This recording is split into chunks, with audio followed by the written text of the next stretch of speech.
How did this piece of pipe get a pinhole, you ask? Well, let's find out. First thing we're going to do is take a marker and circle the pinhole. You can just barely see it. Next thing we're going to do is mark direction of flow so we can tell which way the water was flowing. Since we're being super technical, we're going to use a tape measure and mark in inches on the outside of the pipe. This piece of copper pipe was removed from a domestic hot water recirc system, which tends to get some pretty heavy wear when the piping is not prepared correctly. Now let's cut it in half. All right, we have our half piece of pipe here, and we're going to cut it a little shorter.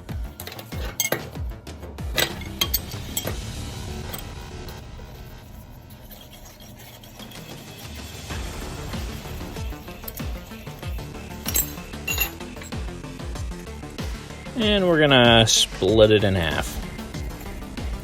And here's our sample. And we're just gonna change the camera angle quick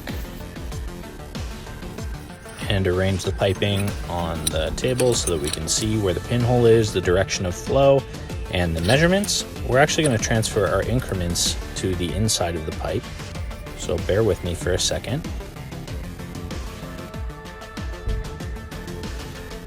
And I did it incorrectly, so I've got to use a tape measure.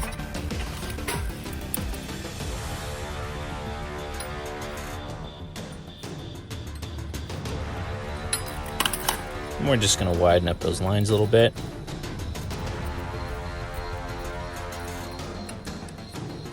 Right away you can see that the pipe has not been reamed. There's a heavy lip there, which would cause turbulent flow.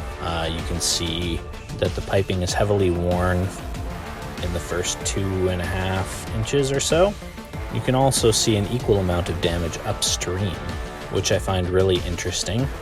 I always picture the water doing a little bit of a ski jump off that lip and hitting the side of the pipe, but it might be more of a vortex shape, which is really interesting. This piping is approximately 15 years old, so there's about 6 inches of damage total from an unreamed fitting. So it's pretty self-explanatory. Ream your pipe.